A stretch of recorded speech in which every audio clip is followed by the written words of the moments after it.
race fans, this is Larry Supermouth Huffman, AMA Hall of Fame announcer, and this isn't Supercross, it's Wednesday! And you're watching Bay Fishing with Roman and Brian. Stand by while the boys teach secrets of bay bass fishing with Roman on his 6-second nitro-burning pedal drive kayak, and Brian in his Cool Baits high-speed dragster boat that he takes out every Sunday! Be there! What's up, everybody? Turn the mics on. Oh, wait, hold on. Brian is coming at us from on location. Let me see. Go full host. Can you see me? I see you. I see you. How's the fishing?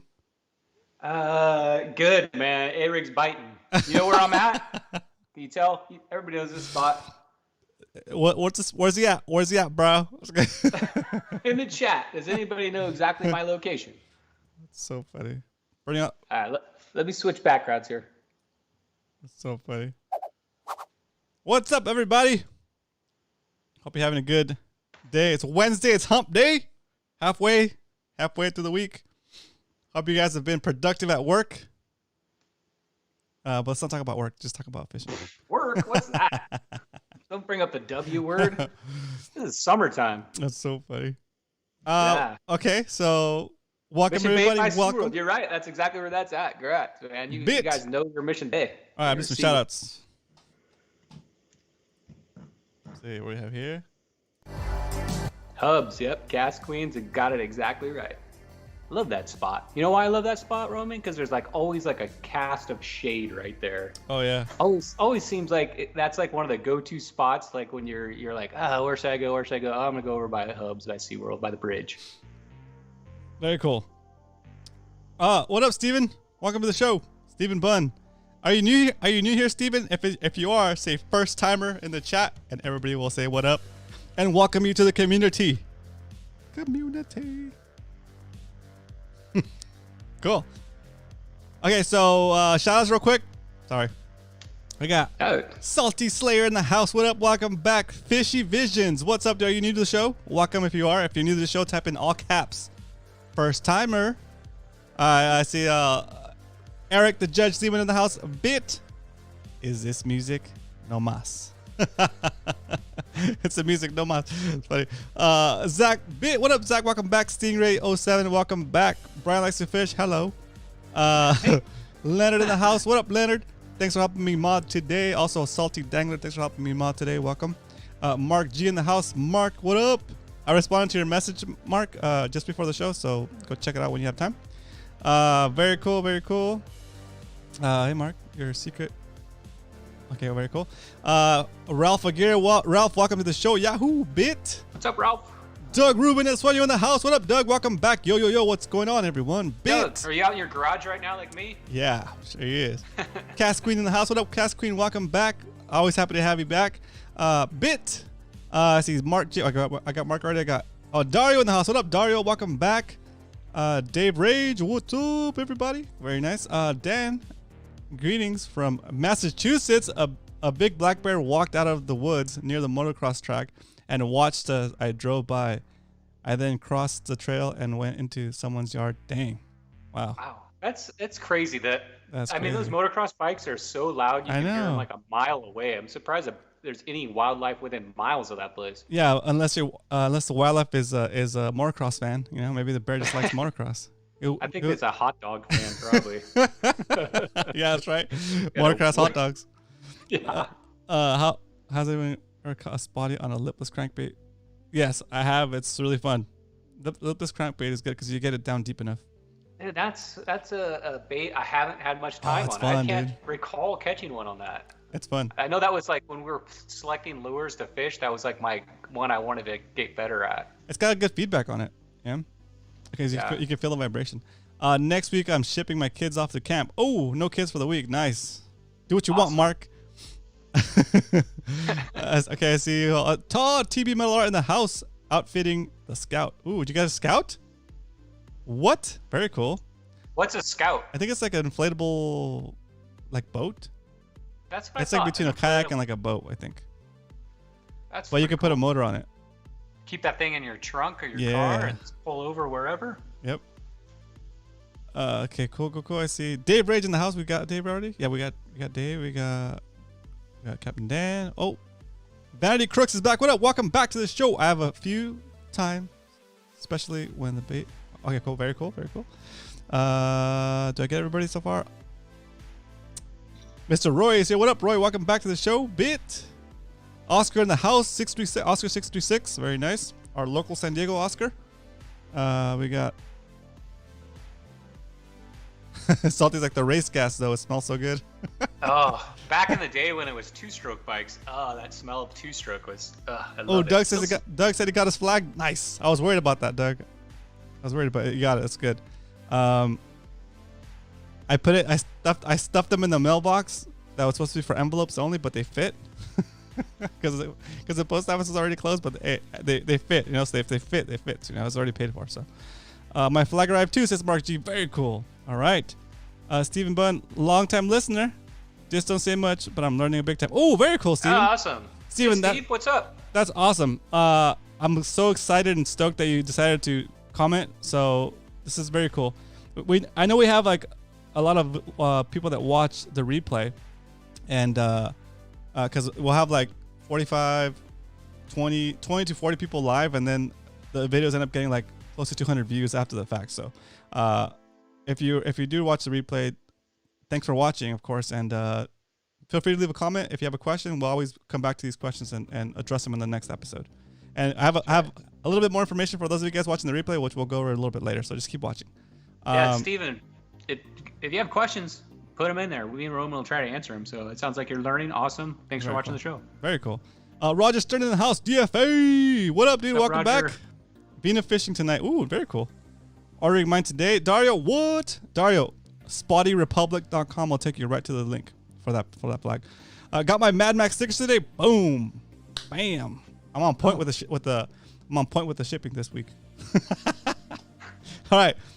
The way we start off the show before we go into what we're going to cover today is Pop Top. So on a scale of 1 to 10, 10 being the best Pop Top you ever heard in your life, 1 being the worst, rate Brian's Pop Top. Last week, I'm sorry, my audio was bad. I think my mic switched to my headset. Don't try to get extra points by talking it up. Just pop the top. Oh, sorry. I'm going fancy. Oh, excuse me. Yeah. Here we go. Big time. Oh, that's good. It popped. Nice. Is that the right mic? That was nice. Yeah, that was the right mic. Yeah. That pop was crisp, dude. Really? Didn't sound good on my end. No, it was like. Sorry if Brian's Pop Top blew your speakers at home. I apologize. I don't even know where this came from. I found it.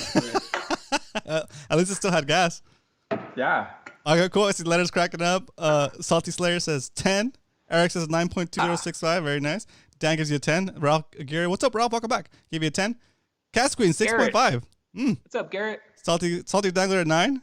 Cal, what up, Cal? Welcome back. Cal give you a 10. Mark, yo, double. Oh, wait. What? Craig, what's up? Welcome back. A 9. A 10 from Captain Double. Stingray give you a 9.5. Wow, that's a good score. Doug give you a 10 plus. Dang. Oh, thanks, guys. Very nice, dude. Hey, Mark G. Okay, cool. 10. Good pop with a nice pour. Yeah, I think I'm at a disadvantage without the pour, but I don't like to. Do the pour. I don't like to get rid of the fizz, though. I like the fizz. Yeah. All right, here we go. On a scale of 1 to 10, 10 being the best pop top you ever heard, 1 being the worst. Rate this pop top.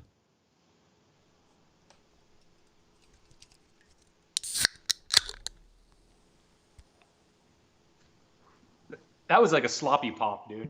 It went everywhere. Slop pop. Sloppy. Sounded good. Sloppy. Ooh, nice. All right. Cheers, everybody. Let me know in the chat what you're drinking. Cheers. And I hope you guys are having a good Wednesday. Let's get this show rocking. Man, it is my goal sometime this year to get one of those awesome microphone things that you and Muto have, like the mount. Yeah, do it. Like I'm gonna show mine is like dangling from a fishing pole. Can you see start that? with the mic arm, and then we'll get the mic. Right. Because that mic will sound okay if you just point it right at your face. It just looks cool. All right, so tonight I'll give you we're gonna go over some announcements tonight. We got some announcements about Spotty Bowl, the kids events up. We got the winner of that. Tonight we're gonna do some PB shoutouts again. That's a new segment we've been doing. So some people got some PBs this week or in this time period, I guess. Tonight's main topic, Roman. This is what we're gonna talk about because this was really confusing to me when I first got into fishing, and it took me I still don't know. There's so much to know about this subject, and I'm gonna try to briefly go over hooks. So if you go into tackle shop and you go to that hook wall and you're like, what kind of hooks do I need? That's what we're going to try. So I'm going to go over the most popular hooks that we use in the bay for bay fishing and how to use them. So we're going to break down hooks tonight, Roman. Very nice. How to use them. That's our main topic. PB shoutouts, hooks, movie review, and that's our show for tonight. So I think it's going to be like an educational show. We're going to do a slideshow with it, and it's a good opportunity if you don't know a lot about hooks. This is not hooks history. I'm not doing that yet. I want to do that. Not the history of hooks. This is like an educational talk about hooks and what hooks we use in the bay. Very cool. Soldier of science. Science. He's got a question. I'm coming down Friday for a wedding and I'm going to fish Saturday. Are there small boats I can rent to fish the harbor in San Diego? Yes, there are. You get them at like Seaforth? Yeah. They got little skiffs. So they got like a little skiff with a 15 horse. They can even provide live bait on those for you. You can do that. And then there's on Coronado Island and you do it at Seaforth. Yep. Boat rental. They do it in Mission Bay, and that's where most of us are going to be fishing this weekend. If you want to hang out with us, Mission Bay is where we're all going to be. So I would suggest if I was going to rent a skiff, it'd be at Mission Bay, just because it's calmer. It's 5 miles an hour. Yeah, and any given big bay is pretty wild. Yeah, and any kayaker you see there is probably going to be part of our crew. Yeah. So I would suggest Mission Bay, Seaforth boat rental, little blue skiff. And if you see somebody with a Spotted Republic flag, wave us over. Aren't the red skiffs the ones at Dana Landing? Maybe it's red. I don't know. Dana Landing skiffs, which is like those are red they're red, right, guys? The Dana Landing ones? Yeah, that's right. Dana Landing also. Dana Landing. What am I saying? Dana Landing boat rentals I think it's like $100 for the day or $50 for a half day. Is it that much now? Gosh, I remember when that was like 45 or 50 for the day. Yeah, I know. I guess if it's two people. But it's kind of nice because you don't have to worry about it. You just kind of they gas it up for you. You just jump in, take off, and come back and be like, "Here's your boat, clean it." Yeah, I'm out of here. Yeah, blew it, Dana. Or if they want to rent a kayak, is it Eco Boat Rentals? Oh yeah, Eco Boat Rentals has a kayak if you want to kayak fish Mission Bay. Sorry, San Diego Bay, and you'll be right in the docks already. Yep. Do I have that here? Yeah, Eco Boat Rentals. Doesn't he want to mention your name if he goes there? Yeah, go there. Mention my name. That'd be awesome. They'll charge you double. Look, give you a broken kayak. Yeah, right. All right, so announcements. This week, this is it, guys. This is the finale. This is the last one. Let's not all tear up. This is it. It's been a long season. Spotty Bowl. This is the finale weekend. Mission Bay. So if you've been participating in Spotty Bowl, get ready. This is it. The last one. And then after this, we'll know all the awards. The only thing that'll be left is the playoff contenders, and those will be going on throughout the rest of the next 2 months, I guess. Very cool. So last Spotty Bowl, guys. Mission Bay. You guys all know what to do by this point. Let Eric know the day you're going to go fishing through Discord. Clean your boards. Yeah. Make this your big last valiant attempt. Nice. Take all the knowledge you've learned and see what you can do out there. Yeah, even if you haven't, if you're not going to qualify, if you win first place with this round, I would still go fish it just for the sake of fishing it. Because just to have a good, strong finish. Just to see how far you've come along, how far you've improved. And I'm going to take my own advice, so I'll be fishing it pretty hard. You know what's cool about this last one too is if the first place not only gets first place but angler of the month because it's only one session this month. Oh, nice! So you could also whoever wins this is going to win an angler of the month, which comes with the check. So boom, get out there. Oh, that's motivating. There you go. Yeah, I think so. Why not? Perfect. I dig it. I checked the weather too. It's going to be 73, 74 degrees this weekend. 9 mile an hour wind, which is pretty common. Not too bad. It's not 15, so 9 mile per hour wind, not too bad. And we got a 4.8 to a 5.1 tide swing, which to me is just perfect. So nice. Should be a good weekend. Should be a good weekend out there, as long as all the pleasure boaters and jet skiers don't wake us out. The Grouponers jet skis don't take over again. The pleasure model, the pleasure jet skis. Yeah, a lot of those. Or the my favorite, hot tub pontoon. One day when I hit the big time, dude, I'm gonna rent that thing, hot tub pontoon, and I'm gonna fish from that thing. That's so in the funny. winter, of course, like mid-January. Someday, life goals, son. Life goals, baby. Life goals. Sitting in a hot tub fishing. Middle of January. And when you get too hot, you're gonna take the slide into the bay to cool off, and then jump back in the hot tub. I don't know. Maybe. Maybe. Bring a spotty in a hot tub. Oh my god, that's funny. Put him around. I think it'd be cool to release the spotty from the slide. Maybe that spotty was like, "Whoa, that was actually pretty cool." Big halibut coming down that. Oh jeez. And like the next people that rent it, it's like, what's this slide all slimy? I was like, oh, don't worry about it. A fish scent. That's good. Oh gosh. Okay, so the kids event. We have a winner for the kids event. Went on last month, which is see how many fish you catch with how many different lures. Second and third place tied. Avalon. Congratulations, Avalon. You got 2 fish on 2 different lures. That ties you for second place with Saltwater Slayer. Good job, guys. You guys both got second.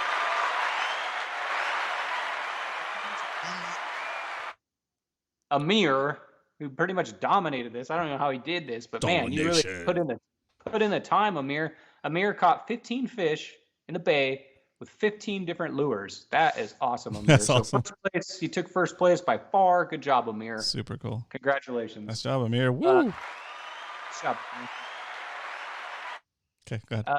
Next kids, no, I like that. The next kids competition, which is Eric, you're gonna have to tell me when this ends, but I think it's throughout this month. Maybe you get it's longest fish. Doesn't matter what it is, as long as it's caught. I'm assuming Eric on any artificial bait, whatever.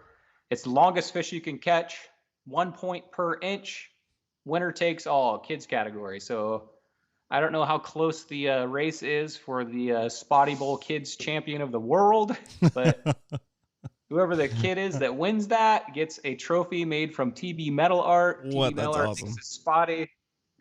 You know what? I'm going to have to bring it out, Roman. I'm sorry. I know we're trying to go fast. All right, go ahead. While I'm going through my announcements, I just love to have this thing. You know, full screen so you can see the whole thing. There you go. So the kids 1 point per inch. Longest fish takes all. And I look in Discord to find out where you're standing at. And like I said, the kids win a TB Metal Art trophy. Whoever is Spotty Bowl Kids Champion of the World. And this is not it. This is my baby. In case you're wondering what that is, it's a mailbox that Todd TB Metal Art made for me. It's a mailbox that will never see mail in its life. No, I don't think it will. It's too nerve-wracking. I'd have to get like one of the Ring cameras on it. Maybe we need to do mail time for the show. Send us mail, and we'll put it in the mailbox, and we'll open mail. Okay? Yeah. Maybe like Wasn't that? Like Mr. Rogers' Neighborhood? Yeah. Like a letter and read it. In the description of this video, there's a PO box. You can send mail there, and then we'll put it in Brian's mailbox, and we'll open it during the show. How's that? Does that work? That'd be hilarious. Okay, let's do that. Let's try to see if that works. I'm just gonna put it out there, float it out there. If anybody wants to take it and do something with it, go for it. It's gotta fit in that mailbox though. Okay. Yeah. Oh, it'll fit in that mailbox. And the address to send anything to, any kind of fan mail for Brian or myself. No hate mail. Please. Yeah, no hate. No. Yeah, oh no, hate mail is fine. Go send hate mail to Brian. It should be in the description of this video, guys. It's a PO box number. It's like it's a San Diego address. Okay, go ahead and I'll look. I'd be shocked if we got a handwritten letter, but that'd be hilarious. That'd be awesome. I will open it live on the show. Yeah, that'd be awesome.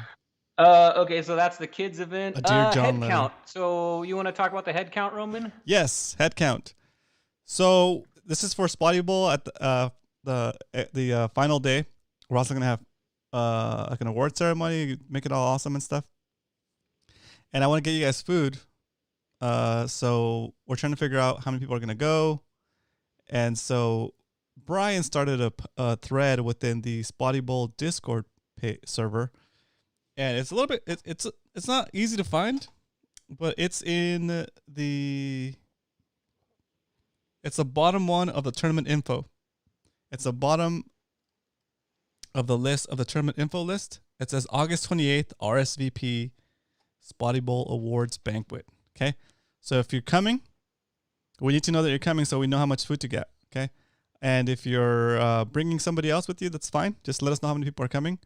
And then what we're going to do as far as my intention was to cover the food myself just to pay for it. But I don't know how many people are showing up. So just a day of, if you guys want to chip in like $5, whatever you feel like is works for you. We'll do that the day of. So just bring cash the day of, and that'll be just like a little food donation to cover the cost of the food. And I think we'll be able to cover it. It shouldn't be so bad. I'm gonna get like I'm gonna cater tacos. So yeah, it's gonna be fun. Tacos. Yeah, nice. Yeah, I think tacos are pretty universal. Like if you don't want to eat the tortilla, you just eat the meat. And I'm gonna do maybe like carne asada and like chicken or something. Yeah, I think we've already got 32 people signed up, so Boom, it's gonna be a party. It's gonna be a fun time. It's a party. I'm hearing rumors of fishing Olympics. And, oh yeah, dude, it's gonna be so good. I'm hearing rumors of We're not gonna have fishing Olympics at the Spotty Bowl Awards banquet, but we are gonna have a casting competition, and that's gonna be like our little games? toe in the water into the Fishy Olympics. Yeah, the Fishy Olympics are gonna be sweet. That'll probably be our next event. Is the Fishy Olympics? It's gonna be good. Can you imagine? That's gonna be so much fun. So good, like that's gonna be hilarious. yeah. Sorry, I'm cracking up already. Yeah, that's gonna be awesome. Cool. Is that the announcement you were looking for? Yeah, that's it. So cool. Head count, guys. So I think that's it for announcements we got. Yeah, unless you got anything else that I forgot, Roman. I think that's it for now. I think we're ready to. Let's go right on to 3 weeks ago we introduced PB shoutouts, and tonight I wish we had like a transition song we could go into. Yeah. Let me know we can write one. Let's sing one. Maybe maybe I don't know, this is like a big ask sound of the city. I'm putting on the spot sound fishing. Would you be open to working with us on a little jingle for like transitioning PB into shoutouts? into into PB shoutouts or just like between segments, because I want to make the show a little bit nicer. Maybe even like we have the intro song. Maybe it could be part of that. I don't know. We'll figure something out. But if you're interested in working with us on something like that, let's figure it out. If not, we'll try to get something together. But yeah, it would be cool to have a transition. Maybe like a video transition or something too. I know NNFC has a bunch of musicians, so any kind of song you guys could put together would be hilarious. Very cool. All right. Let me share my screen here, Roman. Okay, I'm gonna go back to my. So I guess this is where we make that other announcement, right? Yeah. Okay, cool. I'm gonna switch over to me while Brian is getting his background set up so we can show us. He can present. You're gonna present on screen? Yeah, you are gonna present because you're doing the PBs. Okay, cool. Guys, this is super. I always feel a little bit embarrassed when I bring this up, but like I'm gonna make it a point to force myself to let you guys know, remind you guys of the Patreon program we have set up to help support this channel and the making of the show and all of the fishing content that I generate for you guys. So if you are looking for a way to support the channel, help me cover the cost of producing the shows I produce for you guys, consider checking out our Patreon page. It's over at romancastro.com/bit. Every once in a while, you'll see the Nightbot posted into the chat. I think he says, what does he say? What does it say? Nightbot. Oh. I think if you type an exclamation point bit, he'll do it. Exclamation point bit. Go over there, check it out. It helps. Is that going? I should have figured that. I should have checked on that real quick. But you'll see the Nightbot mentioned it every here and there. That's what Patreon is. It's basically a way for you to pledge a certain amount. There it is. Yeah, so it's support Roman on Patreon. So it's romancastro.com/bit. It's basically a way, like when you go to if you support like NPR or something like that, like public radio or whatever, you say like, okay, I'll donate $1 a month to you because the content you're making is worth $1 a month to me, right? Or I'll donate, $10 a month, and that's what I call a super fan, a true fan, and that is because it's like me buying you like a beer or like a sandwich or like a taco every month in appreciation for the stuff you do for us. So that's kind of like how I think about it. I'm not looking for one of you guys to spend a ton of money. I'm looking for small individual donations that you feel comfortable with, and that you feel that you're getting that you're getting value, like the value you feel like you're getting from the stuff that I make. Is it worth $1 a month? Is it worth $5 a month? Is it worth $10 a month? Whatever you feel comfortable with. And again, if you're going through hard times and can't commit to that kind of donation, then don't worry about it. I'm happy that you're here, and just a share with the other anglers that you know would appreciate the show would be enough for me. Okay. So anyway, that's what it is. I just wanted to mention it. I'm really like shy about this kind of stuff, and it's kind of like a big. I feel awkward, but I'm gonna ask every time that we do this show now, just because I feel like we've had about close to 200 episodes at this point, and I really hardly asked for it. That's why I kind of set up the Nightbot to do it for me. But I feel like I do need to take time and actually tell you what it is. And if you have any questions on it, do comment it. If you're an active true fan or any kind of supporter, please do put it in the chat. Let everybody know what's going on. Once again, if you already are a true fan or a supporter at any level, thank you for being here, and I appreciate every single one of you, even if you're not a patron supporter. Okay, now we're gonna go to Brian and do this screen share. So here we go. Whew. Tough. That was hard. It's a lot of talking. Sorry. When I get nervous, I talk a lot. No, it's good. That's good information. I am a Patreon. So. Awesome. All right. So PB shoutouts. Let's do some PB shoutouts. PB shoutouts. This is our awesome thumbnail, right, Roman? Yep. Especially made by Roman. No, that guy's got that guy. You'll never beat that PB on the left, though. That guy? Yeah, he caught it with his bare teeth. All right, PB shoutouts. Okay, here we go. Ooh. This is Daniel. Yeah. Daniel. Dang, I think his screen name on here is Get John ZD. I think that's how it is. Get JONZD Daniel. So this is Daniel, guys, if you don't know him. Nice, Daniel. That's an awesome fish right there. And if you don't know what that fish is, that right there is a 65-pound bluefin. And I know... Wait, is that a bluefin? Yeah, 65-pound bluefin. But it's got yellow fins. He told me it was a bluefin. Okay. Looks like a bluefin to me. Okay. So 65-pound bluefin. These things are... Me and Roman have been talking about these for weeks. Looks tasty to me. I guess they're only like 30, 40 miles offshore right now. So anglers are out there tearing them up. Daniel went out on the Islander about 60 miles south this Friday, and he caught that fish. He caught it on a Daiwa heavy rod with a Saltus 40 reel with 50-pound braid and a 30-pound fluorocarbon leader. The fish was a major battle. When he thought he was finally beating this fish, he was totally wrong. Took another, I guess, huge run on him. Oh, yes. I've heard stories of these catch taking like an hour or longer to get in. So fought the fish for 30 minutes. So he got that thing in pretty quick. He said it did 4 full laps around the boat. And he also caught a second one. That's a bluefin. That's a bluefin. See, look at his fins. Oh, yeah. See, I think the other one's a yellowfin. So that's a 48-pounder. So he caught a 65 and a 48-pounder. He caught both fly lining a live sardine. What? And there's a fly picture of both of them. Baby. Yeah, see, are they the same? Oh, no, they have the same coloration. Maybe I'm wrong. It might be. Yeah, it probably is. Yeah, I think it's a bluefin. Yeah. I'm not a tuna fisherman, but that looks like a bluefin. That's too much yellow there for me. I think that's the way they are. Okay. I'll just do that. Both bluefin tuna, says Oscar. Okay, cool. All right. Daniel, if you're in there, how much meat is that? So you're over 100 pounds. So that's probably at least, 50 pounds of bluefin then once it's processed? Yeah, well, yeah. I'm sure he's got a lot of best friends then right now. So yellowfins are longer, says says Oscar. Very cool. And then while we're waiting for his response, if he's here, Captain Adobo had a question. Sorry, is there no longer a Twitch channel? There is a Twitch channel, Captain Adobo. Or Bruce, I haven't streamed to it in a while, because I kind of got like convoluted with my Warzone playing, and then it just seemed like a whole nother platform, and based on, we'll talk about that in a second. We'll save some time in the end to talk about that a little bit, just because it's still active, but I haven't streamed on there for a while. It's just we're keeping it open, so when we hit. Yeah, anyway, we'll talk about it later. Sorry. No problem. All right, so there's his 2 bluefin. Congrats, Daniel. Hopefully, I can get one of those. I've never caught one of those, so I'd love to get on a boat and try. Very nice. All right. Applause from the live studio audience. Good job, Daniel. Guy who keeps catching big fish. Always. I don't know why I don't have a picture of his face, but this is Dario, guys. We don't want to see his face. We want to see his fish.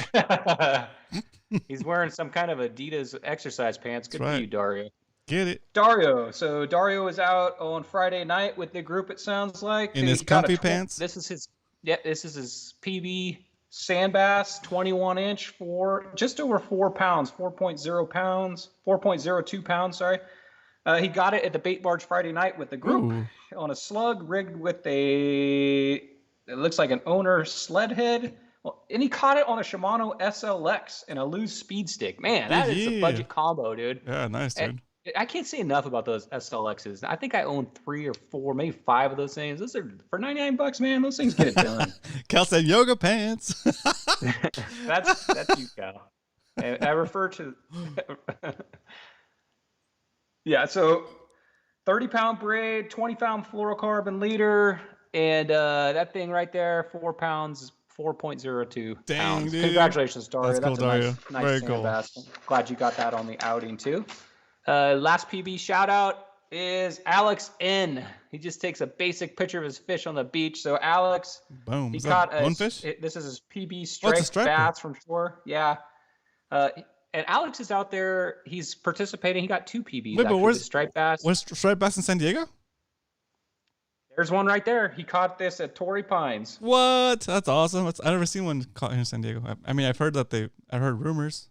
That's his cool. PB. I don't have a size on it. And here we go. This is his spot fin croaker. Ooh.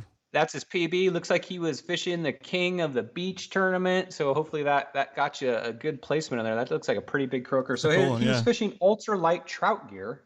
Nice. With 6-pound braid and a 4-pound fluorocarbon leader. So really light setup. He had a C-rigged sand crab, and he caught that at Torrey Pines. And he said that fish right there almost spooled him with 6 pounds. With a 4-pound leader. That's a big fish. That's a big fight. 20-inch fish on a 4-pound leader. That's a battle, especially in the surf. It seems like if you got caught up in anything, it'd be so hard to get it out with that light line. But I guess that's what you need to get the big ones. You need to trick them. So good job, Alex. That's awesome. I heard Roman's starting to look to do some shore pounding. So Roman, you might hook up with Alex. I know, dude. Light gear though, dude. That's intense. All right. Okay. One story I wanted to share. So I don't know if you guys. I know this is not my hand. The story I wanted to share this weekend, it's not a PB shout out, but it was interesting to me because I've never heard of this happening. So Eric the Judge's nephew, Jason, was fishing with his daughter, and she caught a fish, I'm assuming a spotty, and they went to throw it back in, and the fish landed in the riprap rocks. And so Jason goes down there to grab the fish out of the rocks to get it into the water because his daughter didn't quite make it to the water with it. No. And as he's reaching in there to get the fish, I guess when he reached in there, an eel shot out of a hole. I knew you were going to say eel. An eel came out of a hole and bit his finger. And I guess it was bad enough to where he had to go to urgent care. No stitches, but man. Have you ever heard of that, Roman? I've seen it happen, dude. Really? Yeah, it's so like, I'm gonna go back to, are we done with this? We'll talk about this after we're done with the, okay. All right, so I'm gonna go back and start the story while you get set up, okay? Yep. All right, here we go. Okay, so I was you know that I think it's called Mariner's Basin? Like the first little mooring on the left as you're coming into Mission Bay? I do. Is that Mariner's Basin? You're talking about the overnight yes. Overnight straight across from Covarian Basin? Yes. There's a nice little curve and you could fish around the whole little bend. And there was a guy there fishing from the rocks. And he released the fish. And then he went down to the water to wash his hands. And while he was doing that, he got bit by an eel. I watched it happen. He was in like the water washing his hands? No, he's on the rocks and just squatted down low enough that he could wash his hands, like with the water coming up and down on the. He was fishing from the rocks, basically. He was fishing from the I rocks. don't understand though. He Did caught a the eel fish. like lunge out? No, his hands were in the water because he Gotcha. put his hands in the water to wash them, basically, to rinse off the slime. Holy smokes! And if you guys fish that area, you know where I'm talking about, because there's like a little cement ramp. It's like probably 2 feet wide. Comes down, like on the Anyway, so it was crazy. It's crazy. Was it? Did it look like Jason's? Where it looked like it looks like on Jason's, it bit him, and then Jason raked him. Raked him. Yeah. I didn't see, but I know he was bleeding. I saw the blood, but like I was kind of like diving around, and I just happened to come up when he's like, I was like, oh shoot, what's going on? I'm out of here. See, good luck with that. Yeah. Dang. Dude, I've never caught an eel. That's so weird. I didn't know they must be lots of them out there then. I've never hooked into one. The most scariest part about lobster diving is that, like, seeing eels. It's gross. Oh, when you pull up the hoop net? No, when you're lobster diving. Oh yeah. Because you're looking to the rocks and it's dark, and then you shine the light, and then you go like this, and like, say this is a rock. I'm gonna go full screen so you can see. This is a rock right here. And this is another rock over here. And then you're swimming over here. You're me. And then you shine the light through here, right? And you're this close. And then there's a rock in the rock, and you see this thing that's just like hanging out like that, and it's just like the eel's head. The eye's right there, and its mouth's halfway open, and you're like this. You're like, because you're like swimming around, you're looking for stuff, and and then all of a sudden you're like eye to eye with an eel that's like 2 feet from your face, and you're like, holy crap! Oh so scary, dude. That's so scary. No, thank you. Story time one time. Stay in my boat. Story time one time. We're diving for scallops, and that was before they had the MPA closures, and I think it was like in the Newport area. Not Newport, like a little bit further up, past like Carlsbad and stuff. Anyway, I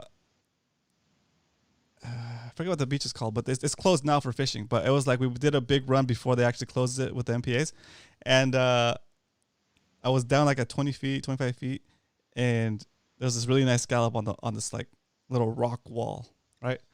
So I'm down there, dude. I had my feet planted on the floor, and I had both hands on this scallop, and I was like doing this basically, right? Like trying to like just work it so it pop off the rock, like smacking it and stuff.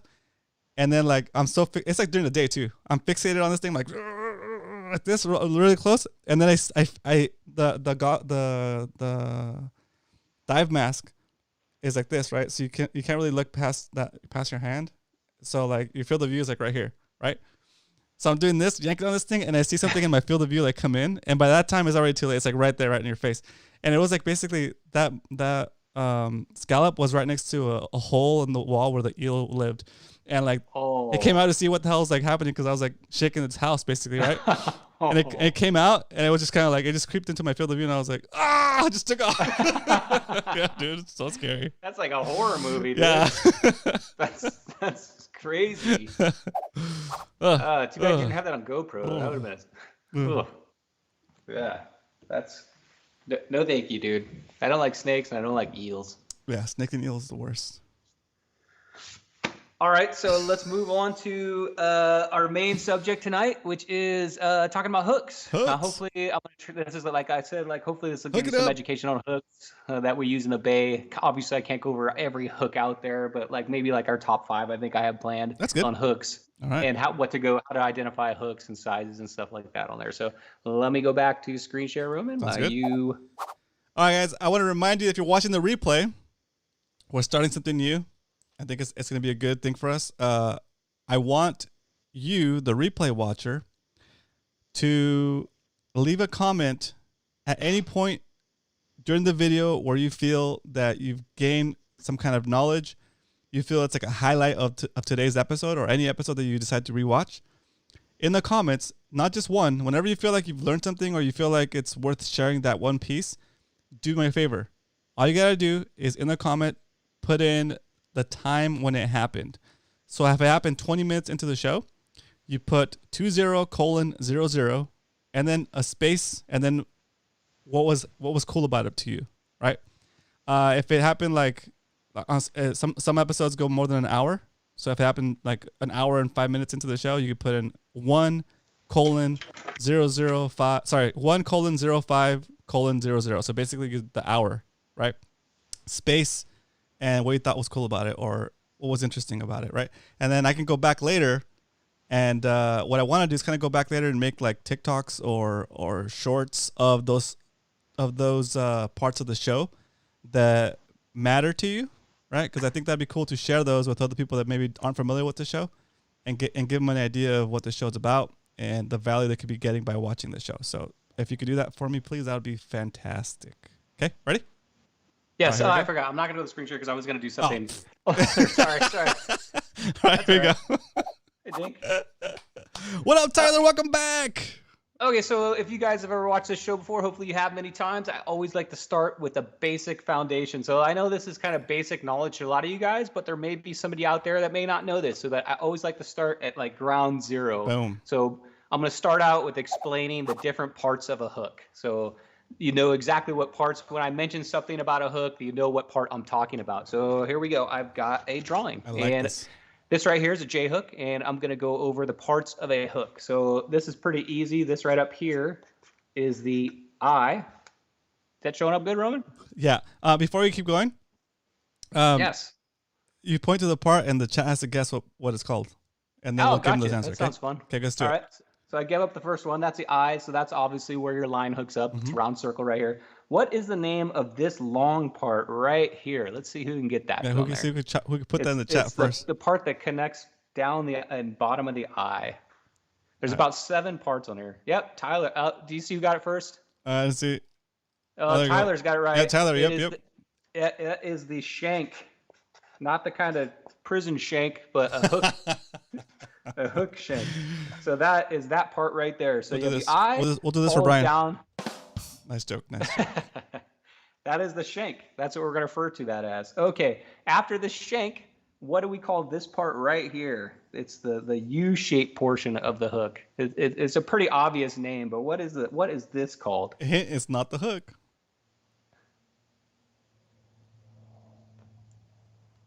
Nobody's got it yet. There's a little delay, but yeah, it's this portion from after the shank. Cal says we need a weekly history of hooks segment.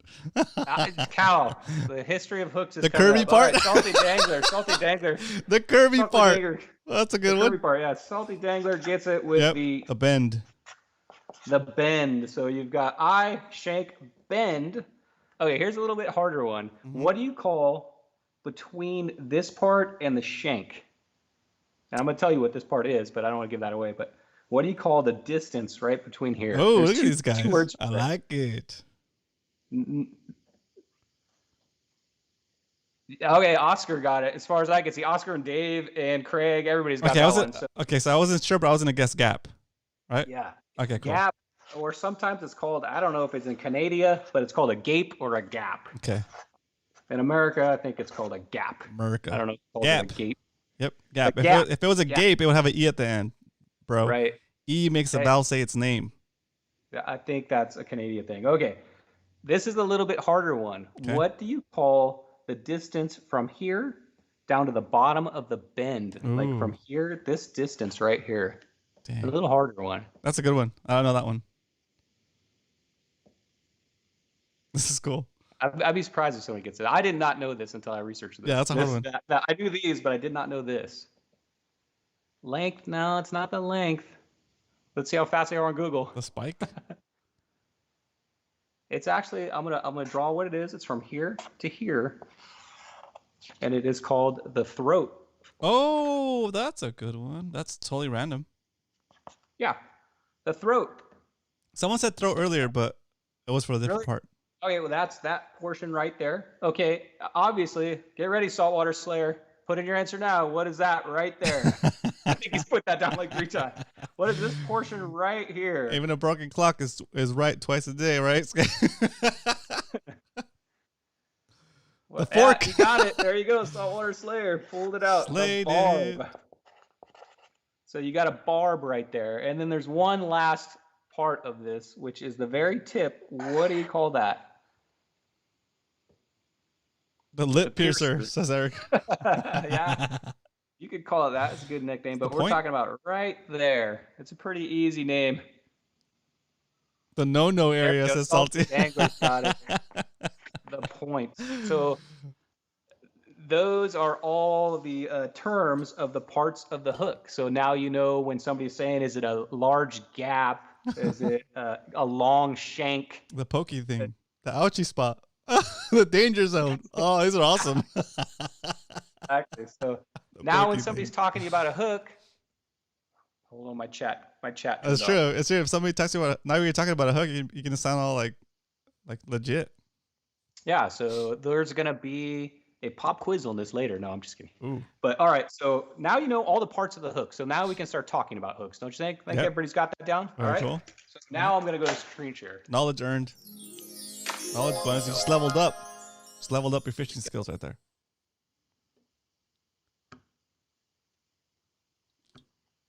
Oh, Eric, that's a great question, and we are going to address that. What do they mean by? Address it now?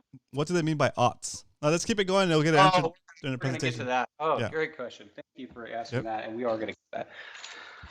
Okay, so are they looking at both of us, Roman, or are they just seeing the screen? You. Oh, just you for now, but now we're going to go to the screen. Okay. Okay, yeah, go to the screen share. It is ready to boogie. Let's see, host screen. Bam! Oh, that's a beautiful picture. Thank you. Fishing hooks. Let's go, boys. Okay, fishing hooks. So, all right, fishing hooks. You walk into the store, right? And this is what you see, Roman.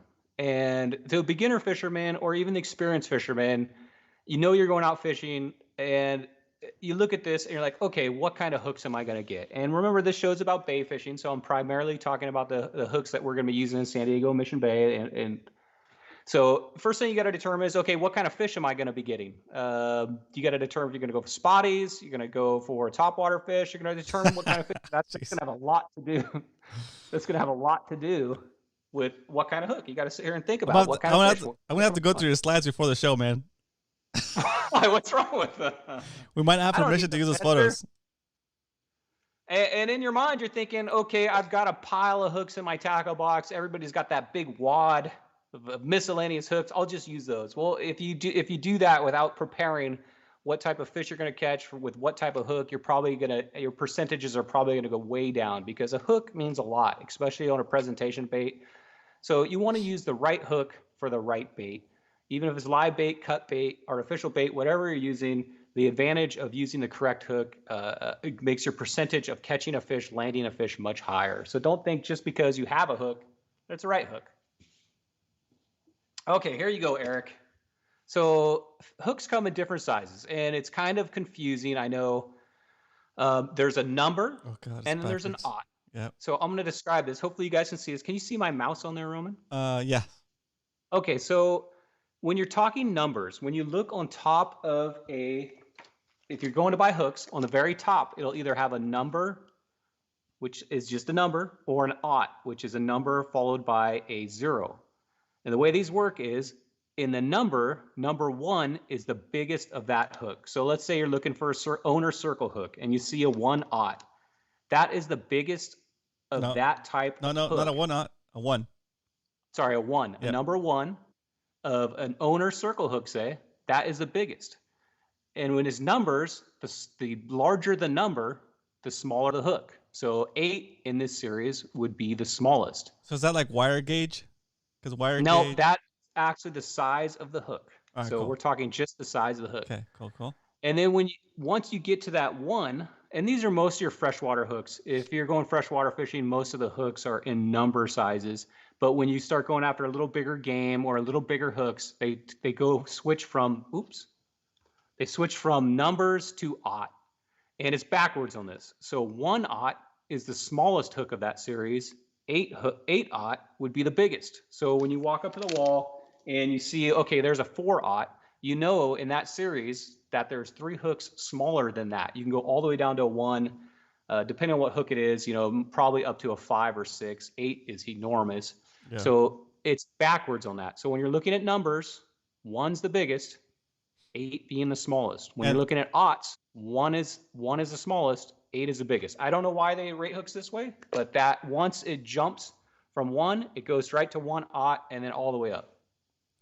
Perfect. And just so we're clear, these two scales do not overlap. 1/0 is bigger than a 1.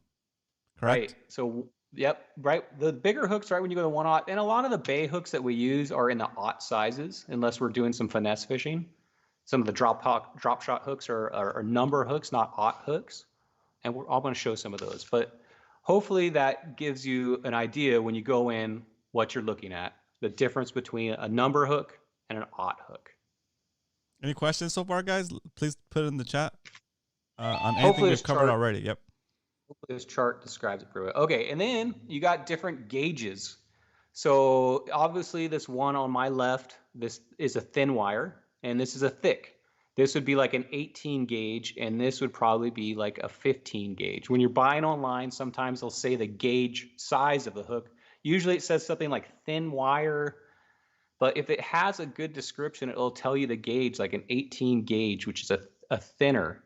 And in this case, an 18 gauge is thinner than a 15 gauge. So the bigger the number, the thinner the gauge. Yeah. And most of our fishing that we're doing in the bay, we're fishing with a thinner gauge. This is probably a thick gauge hook. You might go after a bigger, like tuna or some kind of bigger game fish, or if you're ripping it through some heavy duty cover or something. But that's one thing to check for. You don't want a huge heavy gauge hook for a lot of our bay fishing. And I see a lot of people mess up that way. They think that, okay, this thin wire hook is not very strong. You know, it looks flimsy, but those thin wire hooks are very strong. And they actually, in the fish that we're fishing for, that thin wire will penetrate that hook's jaw much easier on a hook set than this hook with a thicker gauge. So don't be afraid to use these. I love using those just because they're light. I think they penetrate better, and I usually go for a thinner gauge. Thinnest I think I can get away with. Perfect. Okay, first hook that we use. This is a pretty common one. Don't use this hook a lot, but it's a pretty common one, and this is a J hook. And what makes this a J hook is exactly what its name is. It looks like a J. You can see here's the eye. It's got a straight shank shaped like a J with a point sticking straight up. That is the most common fishing hook, old school. Honestly, I don't use these a lot. The J hook it's a basic hook. Usually when you buy like a Walmart pack of like 20 different hooks, it's full of J hooks. That's the most common type of hook. They come in tons of various sizes. You can use these for live bait, artificial lures. Only thing I don't like about these is they're not very good for the fish. With a J hook, you can get a gut hook. The J hooks, if you have them, you can use them, but I don't know. Do you know of an application that a J hook would work better than other hooks, Roman? Not getting into the other hooks yet, but a J hook. You can use that J hook as a stinger on a swim bait. Like on like an extra wide gap weedless or something, you put that through. Yeah, but that's the most common cheap hook. Honestly, guys, I would stay away from that. I'm going to show you some specialty hooks that have gotten into the modern era of hooks now. Ooh. I wanted to show you the J hook. That's just the basic hook. And some of the J hooks have these little, it almost looks like a barb coming out of it. And all those is a bait holder. So if you're fishing something, that'll secure the bait to the shank of the hook. J hooks, though, they do come in different styles. Like this right here is a flipping J hook, Roman. So if you're flipping through like heavy grass, or you're flipping through tules, or you're flipping through something where you're 65-pound braid ripping lures through stuff, they make an actual J hook called a flipping J hook. And it has this heavy duty bait holder on here, and it's a heavy gauge. That's actually something I do use in freshwater. If I'm trying to rip stuff right over the top of tules or grass, that right there is the only really J hook that I use a lot. I thought that was just the way the guy called it because he was mad at the J hook that day. Yeah. It's flipping J hook. Yeah. So that is also considered a J hook, but it's a specialty hook. It's made specifically for something. All right, let's get into this hook. Oh, this is the circle hook. So most of you guys that have been fishing for a while know what a circle hook is. So a circle hook, what makes this different from, let's just take the J hook, for example, is you can notice that the shank is much shorter, right? And then the thing that makes this circle hook is this bent point. So this is the point of the hook. And basically, this hook is used a lot for fishing cut bait, live bait. It's really a bait hook, and it's really changed, I think, the fishing industry. I remember when I first started fishing these, I went to the store and looked at that hook, God, 20 years ago, and I saw that hook, and I'm like, how the heck is that going to catch a fish? Like, I was like, there's no way that with that bent tip, how the heck are you going to set a hook? How is that going to catch a fish? It looks, because when you look at it in a package with that bent tip, it just you almost want to take your pliers and straighten this thing out. Like, how does that work? And throughout the years of fishing, when I'm fishing cut bait or something, this is my favorite hook to use. And this is why it is. Okay, so a lot of the time when you throw in your Carolina rig with the squid or bait on the bottom, it's sitting down there, and that fish will inhale that hook. If it's like a little squid strip, they just literally suck that in their mouth. And when they do that, this hook gets back here in the back of their throat, and then you go to set that hook, and with a J hook, that hook is going to jab right into here and get a gut hook or a throat hook, or it's going to get jabbed right in here. But with this circle hook, because of that bent point, that hook will actually come out of its throat, and 90% of the time, that line is going to be pulling this direction, right? Because that fish has turned its head, and that hook will get it right in the corner of the jaw. So especially if you're a catch and release fisherman, this is an awesome way to help save that fish and not injure that fish. And also easy to get that hook out of its mouth, because 90% of the time, these circle hooks work pretty good, and they get them right in the corner of the jaw or right in the top of the jaw. Do you ever fish with these, Roman? Just like for bigger fish. Bigger fish, yeah. I mean, for me, when I'm going for leopard sharks, nice. This is my ideal way, because I know I'm going to release a fish. I'm just catching it for the sport of it, and I want to make sure I give that fish the best chance to survive. And if you're fishing bait, circle hooks all day long. So they come in different sizes, obviously. So here's a thin wire one, which is the ones I like to use. And they also, if you're going for bigger game, I mean, you go all the way up to sharks. People catch sharks with these all the time. Yeah, that's cool. So they do come in lots of various sizes. For sharks, that's good, because like the leader's not in the teeth, right? It's just metal, right? Standard. Like if you're targeting with bait a shark, I think circle hook is the only way I would go. Other than that, you're just going to be cutting the hook off and hoping it rusts out and falls out later. So cool thing about these two, since it gets it in the corner of the jaw, they're super simple to usually get out. Usually you just twist them. There's not, with some of our hooks, like the micro jigs we're fishing now, you kind of have to get that, and you have to put a lot of pressure on them to get that hook, that J hook out. You have to, sometimes you can injure that fish. These, you literally just twist that hook, and normally it comes directly out of its mouth. So for me, the big advantage of this is that if you're catch and release, this is a great way to help those fish. Another thing great about these things is when you do get a strike, you don't have to set the hook. You don't get that monster, right? Grab that rod, swing it back behind your head.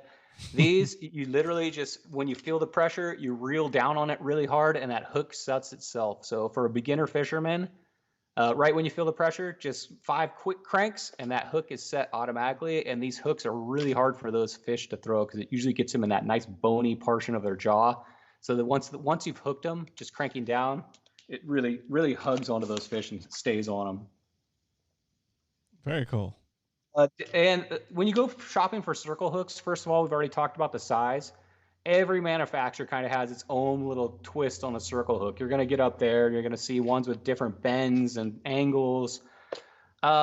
Multi-purpose circle hook is the one I usually use. It's called a multi-light by Owner circle hook. Just a general circle hook. There's a lot of ones that are specialty ones. I mean, you can try those out, but the circle hook market is kind of confusing, Roman. There's a lot of different styles. Most of them all work exactly the same. Offset hook, yeah, the Owner multi-purpose has that offset. And when Roman says that, the tip of it, if you're looking straight on the hook, it's bent outward a little, and that helps with the hook set. And that also helps, I think, with the live bait. When you're presenting a live bait, I think that offset also helps with that. All right, next hook. It's not made, no matter what it's called, this is not made for catching octopus. Oh, that's cool. I could not find out. I've searched and searched. If anybody knows in chat, please tell me. why they call these octopus hooks, because I cannot figure it out. I don't know if that's like a person's last name, which I'm assuming it's not, or a company that invented them, but I cannot figure out. It's not made for an octopus. So what is an octopus hook? So let's start back with the J hook. So the J hook has a longer shank. So this, like a circle hook, has a shorter shank on it, right? And also, some of these octopus hooks have a little bit of a bend in the tip. So to me, and another thing you notice with the J hook, it has the eye straight on. This actually has a 45-degree bend or so right here at the eye. So this hook right here is actually a hybrid between a circle hook and a J hook. So you set this more like a J hook. So there's actually a process of setting it. But because of this bend right here, and because of this bend right here, you're going to set it in the jaw most of the time. You're going to avoid a gut hook a lot. And the octopus hook also has a little bigger gap normally than a J hook. But the main thing about this is the shorter shank, the 45-degree eye, which helps with the hook set. And not all of them, but some of them have a little bit of a bent tip. These things are used for everything, Roman. This, to me, the octopus hook, also called the mosquito hooks. Different manufacturers call these things finesse hooks. They're all pretty similar. They usually have a wider gap, shorter shank, and they've got that little bend here on the eye. Yeah. And like here's a guy, he's got a nose hooked worm there. So they're very popular for that, artificial. You can also use them for live bait. Wacky rig, if you're wacky rigging a Senko, there's an example of using a octopus hook to do that. They're very lightweight, thin wire, so they're perfect for bass fishing. You can also use these for live bait or cut bait. You can see he's got nose hook, got a tail hook there. And they come in different, like this right here, this is probably one of my favorite drop shot hooks. It's the finesse wide gap. To me, it's just like an octopus hook. It's got that little tapered eye, but it has this wide gap here, and it's a thin wire. So to me, all those hooks kind of fall in the same category. Used for live bait, used for artificial lures. And they're, like I said, it's a hybrid between a J hook and a circle hook. You kind of get the best of both worlds. Oh, I'm taking a drink here, Roman. Very good. That's cool. Do we have any questions about octopus hooks while I take my drink here? No, but we do have a birthday in the house. It's Jesse's birthday. Oh, hey, Jesse, how'd you do at the dance competition? Oh, yeah, Jesse, how'd you do at the dance competition?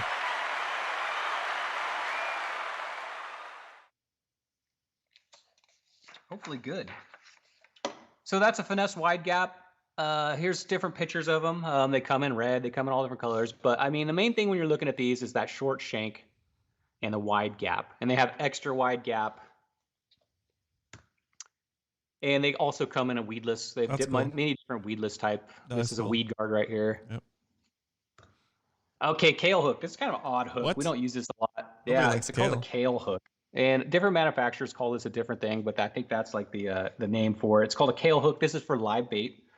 And you can see the shape of this long shank. And when you're hooking a live bait, look at how wide this gap is, Roman. And it also has an offset hook like we were talking about where the hook is a little bent. Mm-hmm. So fishing like a big live mac, something like that, these will work really well. Or if you're fishing a bigger bait, because it has this wide gap and it gives the fish a thicker, wider fish. It lets that hook go through it a little nicer, and the presentation's a little nicer. So Eagle Claw calls this a Kale Hook. That's a horrible picture. Gamakatsu's Kale Hook, they call it, I think, a shiner hook. So there's different manufacturers have different names for it. You can use it on cut bait. You could see I wanted that picture because it shows like that's a pretty thick fish for a bait. And you can see how that, if you were to use, let's just say a finesse hook or a circle hook, it may not have that extra wide gap. So that's where this hook comes in as a specialty. You can nose hook it too. But it's mainly made for big hooks. Okay, and my favorite hook, Roman, let's get on to this. A Kale Hook, not so much in the bay. I'm going to say that's more of a cattle boat hook or live bait hook. Most of us are fishing artificial lures. My favorite hook now, the worm hook. So what makes this, it has the long shank like a J hook, shaped like a J hook. But what makes this a worm hook is this bend right here. And that bend right there is the bait keeper. And that bend, so this is a worm hook, and we use this mainly for artificial lures. And that bend will go into whatever you're putting in. If it's a swim bait, if it's like a robo worm, you put that bend right up here and that eye comes out, and that bend will actually hold the bait in place. And then once you get that in place, you're going to stick the hook through the top of whatever you're fishing that day. Most of us that fish the bays, this is probably, I would say, number one hook I use, worm hook or finesse gap hook. But the big difference is just having this bait keeper right here. Yeah, go ahead. That's an example of how that hook is used right there. Yeah, there's another one I use. It's similar to this one, but it bows at the bottom. Yeah, there you go. Offset hook. Yeah, I knew what you were gonna say. Right? Yeah, I like that. That's my favorite. The worm hook. Yeah, the worm. When I say worm hook, I'm picking this in the same category. It's the offset hook. This is the one that most of us primarily use because we like to fish it because you can fish it weedless. It's got a nice bend to it. It's got a nice wide gap. They come in weird size shapes too, guys. Weird. So if you go out there, like this is like each manufacturer kind of has their own bend. Brian just drew that one. Brian just drew that one. Don't. That's actually a hook you can buy. Nice. That is actually a hook you can buy. So when you go to the store, anytime you see a hook that looks like this, it's called an offset hook. And the difference between that and the worm hook is basically this wider gap right here. And like I said, they come in different. See how that on this one. Worm hook. On the offset hook, if you draw a line from the point of the hook to the shank where like the eye is, it's in I guess it's parallel. It's on the same plane, right? While the other one, the wide gap worm hook, it goes up a little bit relative to the angle. See, it's like a little bit. It's off. Yeah. Yep. Yeah. So. Yeah, and that's what makes this one special because then that. I'll show you a picture why that makes that special. But when you go to the store, they're going to have lots of different bends, lots of different shapes, but they primarily do all the exact same thing. So these guys, just like a worm hook, you're going to have the eye coming out of your bait and then the hook sliding through the top. Here's a way you can rig it. This is the one I want to show. So actually, this is the one I want to show. So this is how we most commonly fish this.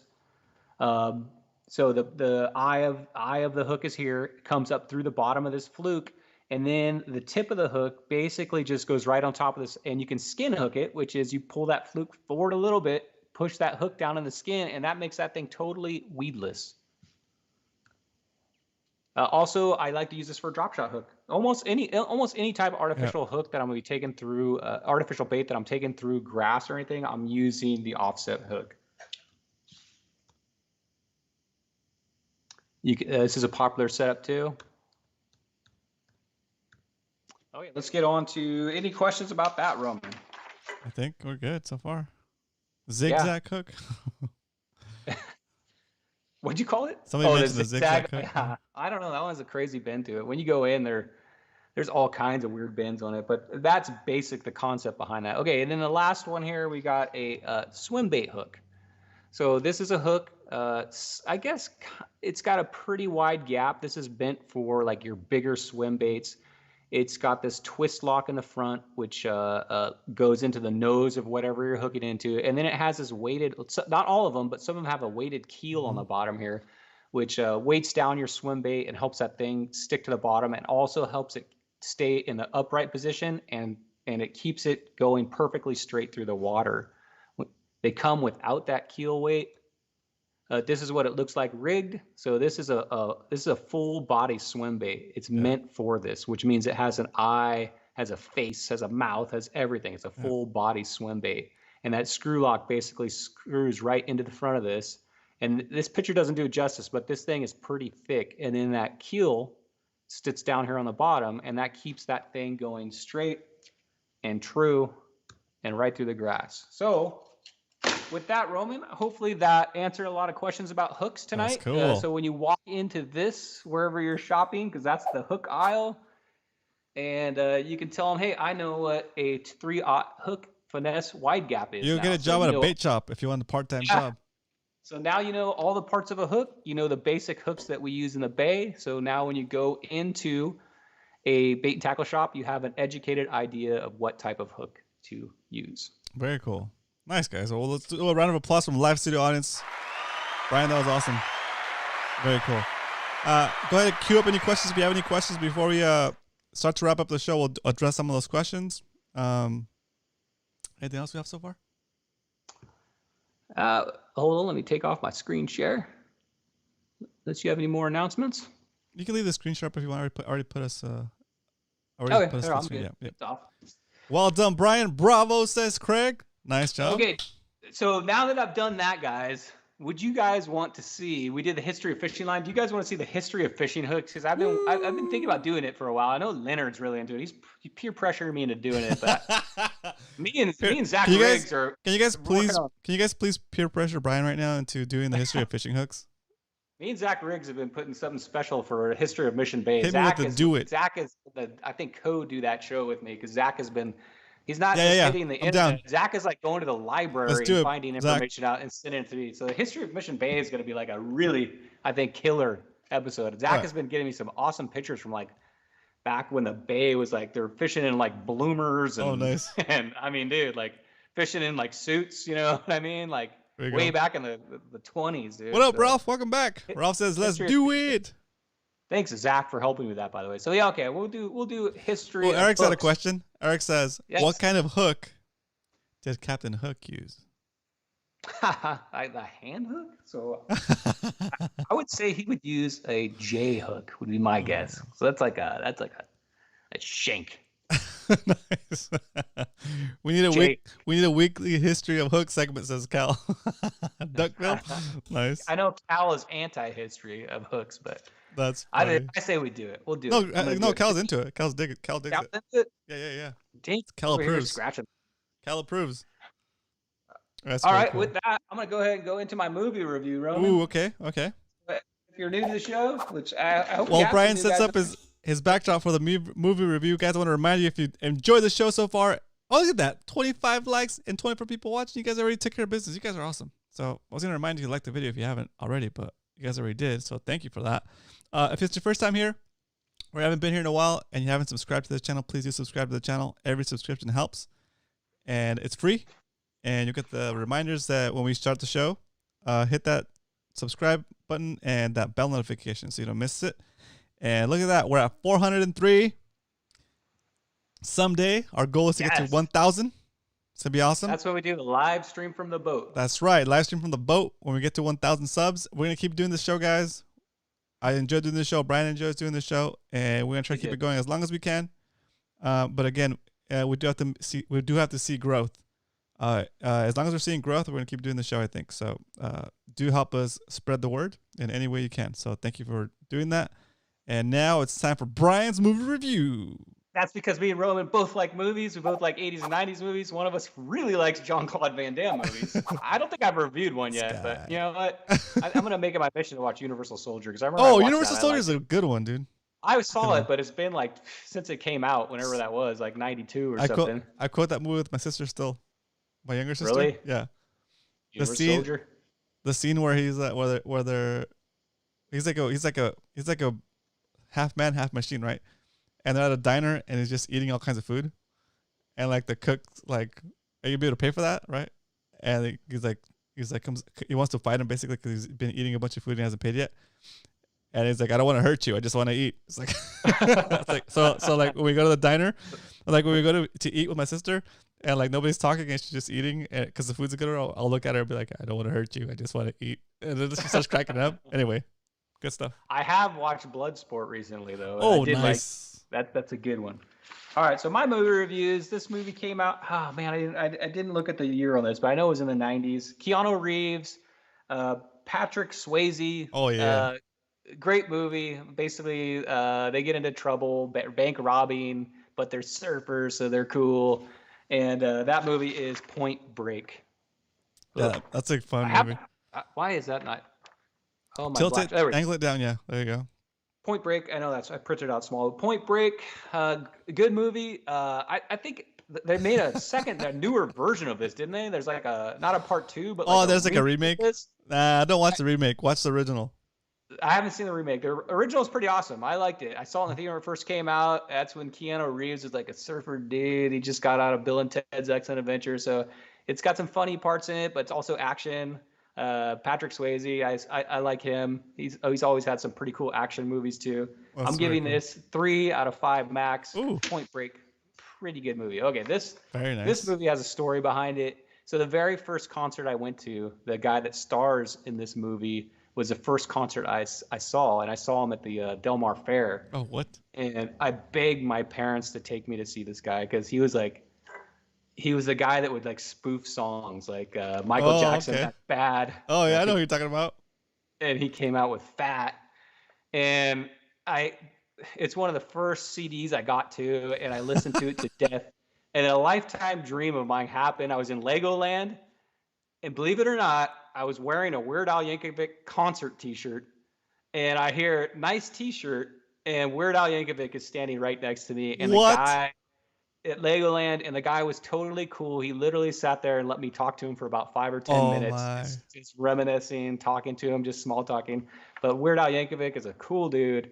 I met him. I told him I had seen him in concert 4 times, so I made my parents keep taking me. And the guy still tours. Keep taking me, and I always had a great time at his concerts. That's such a cool story. Nice, dude. Yeah, it was cool. And he came up to me, which was a cool thing, just because I had his shirt on. I know. That's awesome. Yeah, and that was actually pretty recently. So his movie is UHF, starring Weird Al Yankovic. That is me. Leonard called it. Very nice. UHF, Very nice. classic comedy, especially if you like Weird Al like I do. It's a classic comedy. I think anybody. Have you seen this, Roman? I don't think I have. I'll watch it. I don't I'll know watch if it's on streaming services, but please, your kids would love this movie. I've It's just watched it's all of like perfect. the spoof videos, like I'm fat and all those ones. The Yeah, music videos. Gangster's Yeah, no, this Paradise. is actually full on, I think, pretty big budget movie. Has Yeah. some good actors in it. Love this movie. I love this movie so much. I'm giving it 4 out of 5 max. UHF, Weird Al, if you're watching, buddy, I love your music, dude. You're hilarious. I love your Awesome. kid. Weird Al, awesome movie too. And with that, Okay. I'm going to switch back out Okay, I'm of doing screen some quick share. shout outs. Cal says I'm going on a daily double this Saturday. Good luck, Cal. Get him. It's going to be awesome. I see Dave Rage. I'm taking my 16-year-old on his first full day boat Friday on the Grande. Ooh, on the Grand. Grand? Grand? Nice, Dave. That's awesome. That's so cool. I watched Goonies again for the millionth time yesterday. Nice. Can't watch that enough. I That's a love great getting out movie. there. Okay, cool. Okay, Cast Queen went on daily double yesterday and today. Oh, nice, dude. How was the bite, Cast Queen? Do you fish every day, That's Cast Queen? awesome. It seems like she's always slaying fish. Dave Rage says spreading the fishing knowledge. Very cool. Science. Awesome. I love that movie. I love that movie too. I hope you're talking about UHF. I love that movie too. It's just one of those fun, easy watching, funny movies. It's awesome. Watch it, Roman. I want a movie review. Come on, man. You gotta watch that. For UHF. Yeah, I'll watch it. UHF. I'll watch it. Watch it with your kids. They'll Very love cool. it. All right, Hilarious. awesome. Yeah, they're All into right. it. They'll crack up. So this is kind of sad. Oh, no. This is the last Spotty Bowl. So this is the last time I get to do Sad this. for you. That's good. No, It's been a long don't worry, season. don't worry. You'll find another reason to shotgun anything. That's good. It's kind of sad, but I made this a tradition throughout Spotty Bowl, so I'm going to finish it with this, and I might just retire this. But Eric, thank you for putting on the Spotty Bowl. I'm really looking forward to fishing Mission Bay this weekend. I don't know which day I want to fish yet, depending on my work. Probably Saturday, so hopefully I'll see you guys out there. If you see me, wave me over. Let's have a chat. So with that, let's party. It's Spotty Bowl time.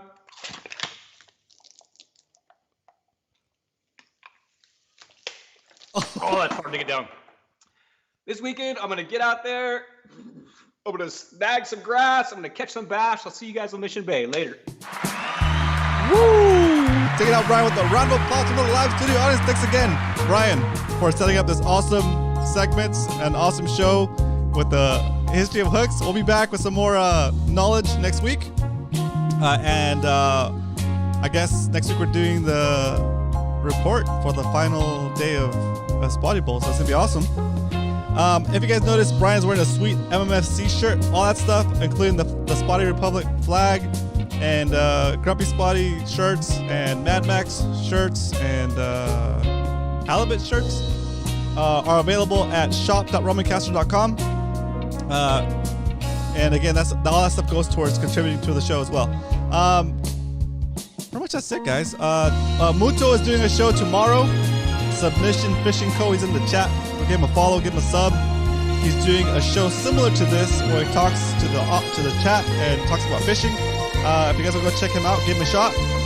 Go follow Muto over at Submission Fishing Co.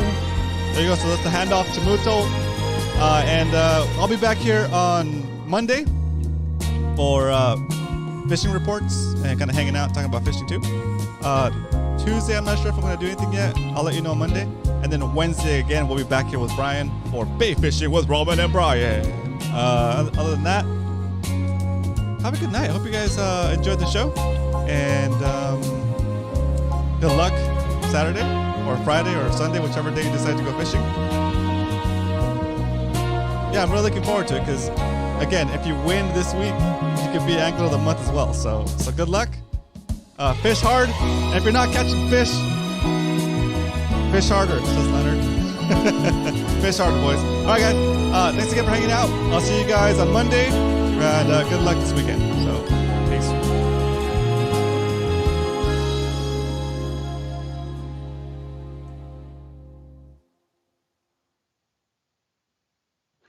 Okay, cool. And that. Boom. Ugh.